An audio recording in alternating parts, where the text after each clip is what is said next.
पेड़ की जो जड़ है अगर दिखने लगे तो यकीन मानिए पेड़ अब फल देने वाला नहीं है।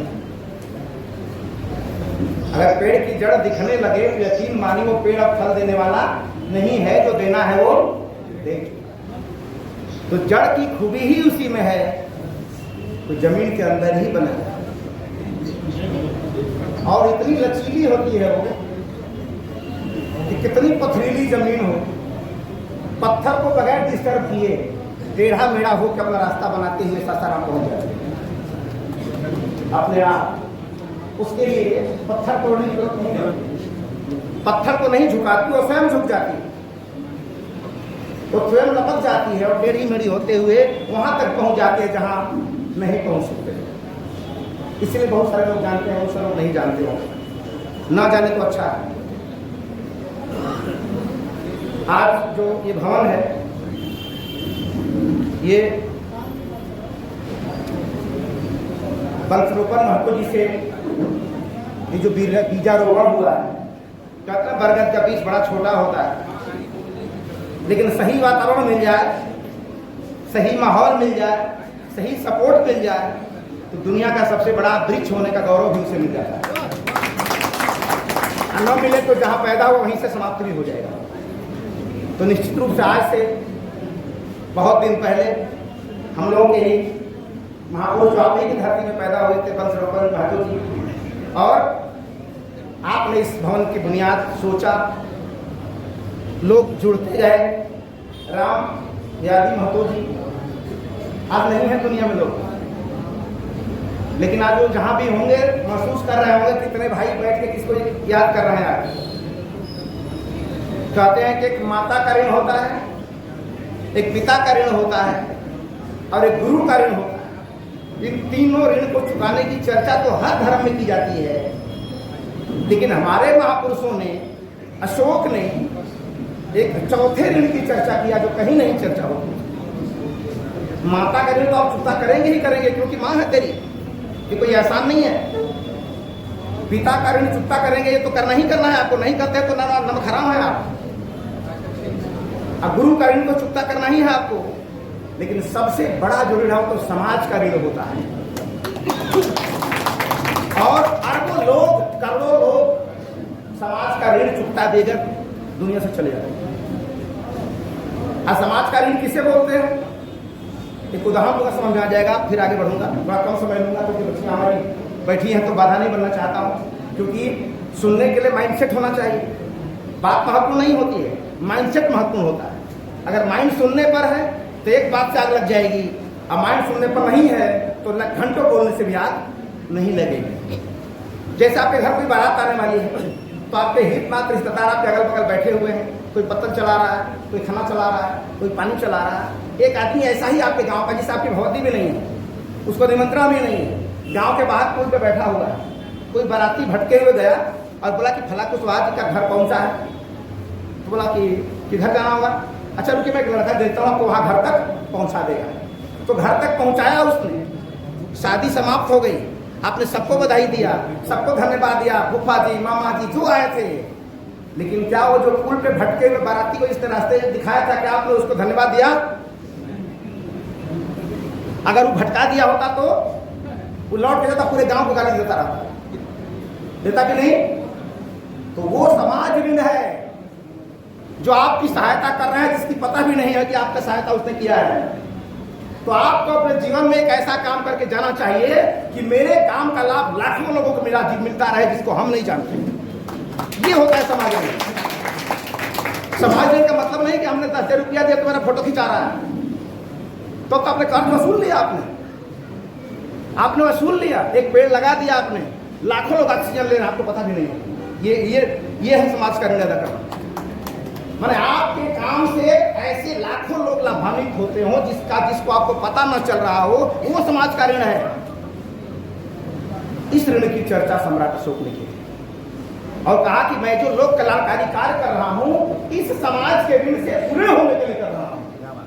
सोचिए ध्यान से, ये कोई एहसान नहीं कर रहा हूं समाज के ऊपर। कोई नेता आके रोड बनवाता है तो एहसान करता है, लगता है उसको, इसीलिए मैं तुझे बनाया हूं, मेरे विधायक, एहसान नहीं कर रहा है। लेकिन उनको लगता है कि मैं रोड बनवा के एहसान कर रहा हूँ जनता पर। क्या हो रहा है? अरे जिसके लिए बनाया वही कर रहे हो तुम, नहीं करते तो गद्दार होते, लेकिन कर दिए तो एहसान नहीं है, ये तेरा कर्तव्य पूरा कर दिया। ये समाज में होता है। तो इस ऋण की चर्चा अशोक ने की थी। तो आज इसी ऋण को उतारने वाले की चर्चा जो हम चर्चा कर रहे हैं, राम न्यादी महतो जी, राम जग सिंह जी, ध्रुव नारायण सिन्हा जी, राजनाथ सिंह जी, शिव कुमार मेहता जी लोग नहीं है, वो नहीं है, लेकिन आज उनकी तारीफ हो रही है। उन्हें पता है क्या? आज उनका गुणगान हो रहा है, ये पता है क्या? ये समाज ऋण है। बहुत सारे बिगा खेत दिखाए गए होंगे, उनका नाम तो नहीं हो रहा। जिनके घरों में लाखों बैंक बैलेंस है, उनका नाम तो नहीं हो रहा। इनसे बड़े बड़े लोग यहां होंगे, इनका तो नाम नहीं हो रहा। लेकिन जिनके पास कुछ नहीं है, उनका नाम हो रहा है, क्योंकि किसी का ऋण चुकाए हो चाहे वह चुकाए हो, लेकिन समाज का ऋण तो चुका के गए हुए हैं। आपका भी काम है ये। बहुत सारे लोग कहता हूं कि आप नौकरी कर रहे हो, सर को भी मैं बोला हूं बहुत पहले, ये तो क्षेत्र गए 20 साल पहले आ गए साथ में। जितने भी नौकरी करने वाले लोग हैं, 60 साल आप नौकरी किए हो ना, 60 साल नौकरी कर अपने बच्चों का धीरू भाई अंबानी नहीं बना लिए, मुकेश अंबानी नहीं बना लिए, तो 4-5 साल और जियोगे, क्या बना लोगे? क्या बना लोगे उसके बाद जब 60 साल नहीं कर सके तो? मेरा निवेदन रहूंगा उन सारे लोगों से कि 60 साल तक अपने बच्चों के लिए कमा लीजिए, बना लीजिए जितना बनाना है। 60 साल के बाद रिटायर्ड जो जिंदगी है, 4 साल 5 साल, वो समाज की किस्मत है, कितना दिन जियोगे आप? रिटायरमेंट के बाद 2-4 साल 5 साल 10 साल जितना जियोगे पेंशन के साथ, समाज को दे दीजिए, समाज को दे दीजिए। नहीं तो 206 हड्डियां जल जाएंगी, किसी को पता भी नहीं चला कौन व्यक्ति शमशान घाट पे मरा था। रिटायरमेंट के बाद अपनी जिंदगी समाज को दे दीजिए, रिटायरमेंट के बाद पेंशन के साथ। मैं दावे के साथ कह सकता हूं कि जिनके लिए आपने 60 साल काम किया है, वो केवल 13 ही तक याद रखेंगे, और जिनके लिए रिटायरमेंट के बाद 5-7 साल काम किए हैं, वो जीवन भर अमर बना देंगे, जीवन भर अमर बना देंगे। अब आपको जीना है कि मरना है, ये तय आपको करना है। जो जीने वाले थे वो इस पे हैं, और जो मरने वाले थे वो शमशान घाट पे जल चुके हैं। मेरी बात समझ आ रही है? समझिएगा ध्यान से। ऐसे लोगों का अभिनंदन करता हूं, नमन करता हूं। इस अवसर पर वो नहीं होती तो आज मैं इस बिल्डिंग के नीचे खड़ा होकर नहीं बोल रहा होता। हम लोग तो वारिस हैं, तो इतना जान लीजिए, इतिहास को जब आप बचाते हैं तो इतिहास आपको बचाता है। इतिहास जब आप बचाते हैं तो इतिहास आपको बचाता है। और इतिहास को आप नहीं बचाएंगे तो इतिहास भी आपको तहस-नहस कर देगा, समाप्त कर देगा। दुनिया में क्या पता ही नहीं चलेगा, पता ही नहीं चलेगा। और मैं कहना चाहता हूं आप लोगों से कि जिस समाज के पढ़े लिखे लोग, जिस समाज के पढ़े लिखे क्वालिफाइड लोग अपने इतिहास के प्रति, अपनी संस्कृति के प्रति बेईमान होते हैं, वैसे समाज की संस्कृति को मिटाने के लिए किसी दुश्मन की जरूरत नहीं पड़ती है, वो स्वयं ही मिटा देते हैं। कोई दुश्मन नहीं चाहिए मिटाने के लिए, कोई दुश्मन नहीं चाहिए। आप स्वयं मिटा दोगे अपनी संस्कृति को। यही बोल रहे थे। अपना खेत हैंड ओवर कर रहे हो, दुकान हैंड ओवर कर रहे हो, सब कुछ हैंड ओवर कर रहे हो, क्या अपनी संस्कृति भी हैंड ओवर कर रहे हो अपने बच्चों को? आज जो कर रहे हो वो संस्कृति क्या आपकी है? तो आज से एक बात सब लोग सुन लीजिए ध्यान से कि जिसके संस्कार होते हैं उसी की सरकार होती है। जिसके हाथ में संस्कार होता है उसी के हाथ में सरकार आती है। विधायक सांसद कोई बन जाए, अगर कुशवाहा कोई सांसद बन गया, विधायक बन गया, और उसके घरों का संस्कार जिसके हाथ में है, भले वो सांसद बन जाएगा, लेकिन उस सांसद उसी का कहलाएगा जिसके संस्कार में पला बढ़ा है।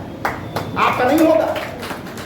वो लड्डू चाहने के लिए सासाराम चंदन पीठ की पहाड़ी पर नहीं जाएगा, वो मुंडेश्वरी जाएगा, क्योंकि जिसके संस्कार हैं उसके संस्कार के अनुसार वो चलेगा। कहने के लिए आपका है मोबाइल, भले आपका कंपनी का है, लेकिन सिम तो उसमें उस कंपनी का लगा है जिसमें संस्कार है। और मोबाइल की मर्जी नहीं चलती है, सिम जो चाहता है वो मोबाइल चलता है। जो आपकी बॉडी है मोबाइल है और कुछ नहीं है। इसमें कैसा संस्कार डाले हो, कैसा सिम डाले हो। अशोक का संस्कार डालोगे अशोक की तरह हो जाएगा, किसी और का संस्कार डालोगे उसकी तरह आंसर आएगी। 206 हड्डी को पता नहीं कि मेरे अंदर क्या है। तो आज से एक बात जान लीजिए कि जिसके हाथ में संस्कार होता है उसी के हाथ में सरकार होती है। आज चाहे दिल्ली में बैठी हो, लखनऊ में बैठी हो, पटना में बैठी हो, चाहे जिसकी सरकार होगी, कल आप जाके बैठ जाएंगे, अगर उसी का संस्कार आपके अंदर रहेगा तो आप सरकार बना के भी उसी के संस्कार में रहेंगे, उसी के इशारे पर नाचेंगे आप। तो बदलना है सरकार तो बदल दो संस्कार। क्या बात है। बदलना है सरकार तो बदल दो संस्कार। और संस्कार नहीं बदलोगे तो व्यक्ति बदलेंगे, बॉडी बदलेगी, शरीर बदलेगा, विचार चेंज नहीं। मोबाइल नया खरीदते रहो, सिम तो वही ना लगा रहे हो बार बार। एक मोबाइल 80 साल का हो गया तो एक 40 साल का मोबाइल खरीद लिया हमने, वही सिम लगा दिया। फिर एक 40 साल का थोड़ा बड़ा हो गया तो एक 20 साल का पोता आ गया, उसमें वही सिम लगा दिया। तो मोबाइल तो रोज बदल रहे हैं लेकिन सिम तो वही ढूंढाया जा रहा हो ना। सिम बड़ा बन जाएगा, बेटा आईएएस बन जाए, पीसीएस बन जाए, क्या फर्क पड़ जाता है? अगर बेटा आईएएस बन के भी सिम वही लगाया हुआ है, पीसीएस बन के भी सिम वही लगाया हुआ है, सांसद विधायक बन के सिम वही लगाया हुआ है, तो मोबाइल आपका है लेकिन नेटवर्क तो उसका काम करेगा जिसका सिम है। मेरी बात समझा रही है? तो आज मैं उस तरह के मूड में नहीं हूं। आज बच्चियों का महोत्सव है और बच्चों के बीच में बुजुर्गों को बाधा नहीं आना चाहिए, नहीं तो आप हम अमृत मार कर उनको कब बोल के बंद करेगा जल्दी, हमको जल्दी पुरस्कार मिलता, हम घर जाते। क्योंकि छोटे में हम लोग यही सोच रहे थे, कोई चीफ गेस्ट आता था और भाषण देता था तो हम लोग छोटे कब ले बोलता रहेगा जी कि जल्दी भाग नहीं रहा, हमको जल्दी ब्रेक लेना है, हमको लेके स्कूल जाना है, भूख लगी है, घर पे जाना है। तो मैं उस दौर से आके गुजरा हूँ क्योंकि हम लोग जमीन से जुड़े लोग हैं, हम लोग पैराशूट से नहीं आए हैं, हम लोग ग्रास रूट से ऊपर उठ रहे हैं, हम लोग ऊपर से नहीं आए।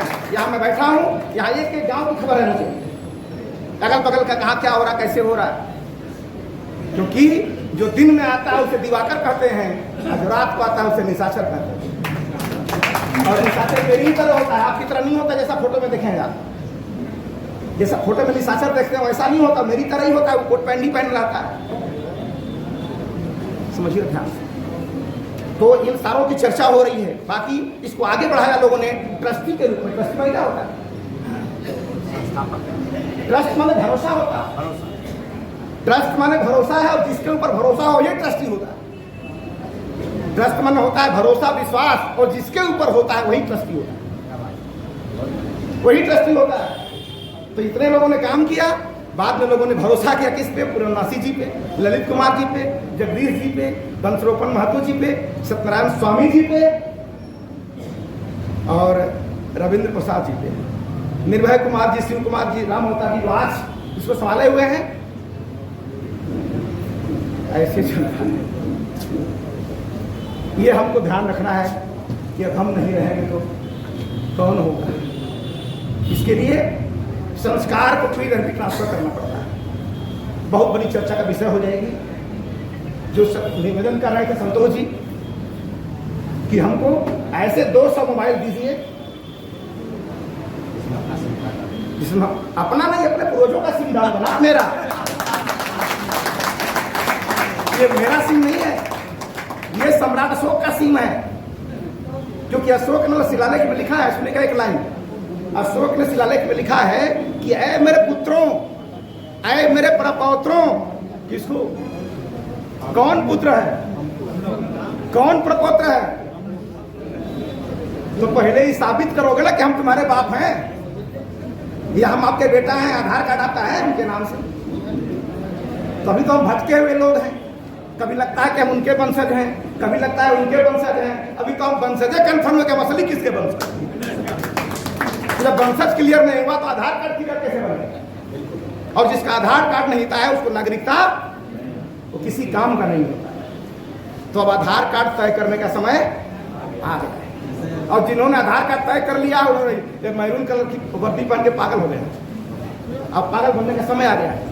तो बहुत ज्यादा न कहते हुए अशोक ने लिखा है कि ऐ मेरे पुत्रों, ऐ मेरे प्रपौत्रों, जो काम मैंने किया है दुनिया में वो बड़ा ही कठिन उद्योग और पराक्रम के साथ किया है और चोटी का पुरुषार्थ। अब मेरे चोटी का पुरुषार्थ और अशोक के चोटी का पुरुषार्थ दोनों में फर्क होगा कि नहीं होगा?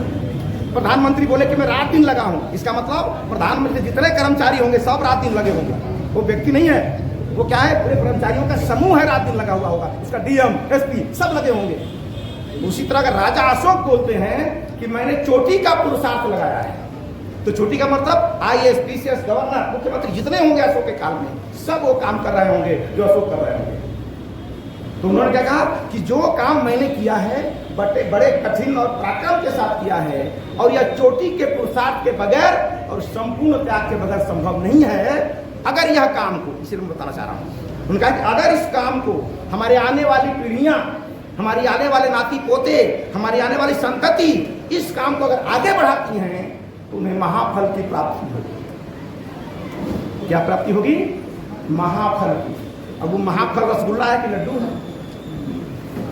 उस महाफल का एहसास करने के लिए इकट्ठा करने की जरूरत जा रही है। वो महाफल क्या है जिसकी प्राप्ति होगी? वो यहां नहीं कह सकता, वो यहां नहीं कह सकता वो महाफल क्या है कि वो मिलेगा। अगर महाफल नहीं होता तो इस देश में सुदर्शन चक्र भी था और अशोक चक्र भी था, लेकिन राष्ट्रीय ध्वज में भगवान वाला चक्र नहीं आया, इंसान वाला। राष्ट्रीय ध्वज में वो भगवान वाला चक्र नहीं आया, तिरंगा में इंसान वाला चक्र आया। तो आज भगवानों के वंशजों को तय करने की चाहते हैं, जरूरत है कि उस इंसान ने किया था जो भगवान भी नहीं कर सके। वो इंसान ने क्या ऐसा कर दिया था कि भगवान नहीं कर सके, जिसकी चर्चा राष्ट्रीय ध्वज में हो रही है और नहीं हो रही। इसकी चर्चा कहीं बाद में हो जाएगी, जब आप उसका माइंडसेट बना के आएंगे तब चर्चा करेंगे। तो इसी बात के लिए मैं एक निवेदन करूंगा आप लोगों से, इस कार्यक्रम को देखने के बाद सत्यनारायण स्वामी जी और तमाम जो लोग हैं इनके सहयोग से एक दिन अलग से आइए, फिर चर्चा करेंगे। किसी काम को करना है तो जरूरी है, लेकिन कैसे करना है ये जानना जरूरी है। सच बोलना चाहिए, हर किताब में लिखा है, लिखा कि नहीं लिखा है? सच बोलना चाहिए, हर किताब में लिखा है, लेकिन कब बोलना चाहिए, कितना बोलना चाहिए, कहां बोलना चाहिए, ये किसी किताब में अब जो नहीं लिखा है वही मेन काम की बात है। जो नहीं लिखा है, अब की सावन भादों में गोरी कलाई कादों में कहां बोलना चाहिए, स्टेज पर, समाज में। अब की सावन भादों में गोरी कलाई कादों में कहां बोलना चाहिए। बात तो सच थी, लेकिन जगह हो, बात तो सच थी लेकिन जगह हो गलत थी। तो सही बात गलत जगह से उठाई गई तो गोली में इतनी आग लग गई कि 5 सितंबर को गोली चल गई। तो सच बोलना तो जरूरी है, लेकिन कहां बोलना है ये जानना जरूरी है। अगर सही जगह झूठ भी बोल देंगे तो प्रधानमंत्री बन जाएंगे, और गलत अगर सत्य बोल देंगे तो गोली खाएंगे।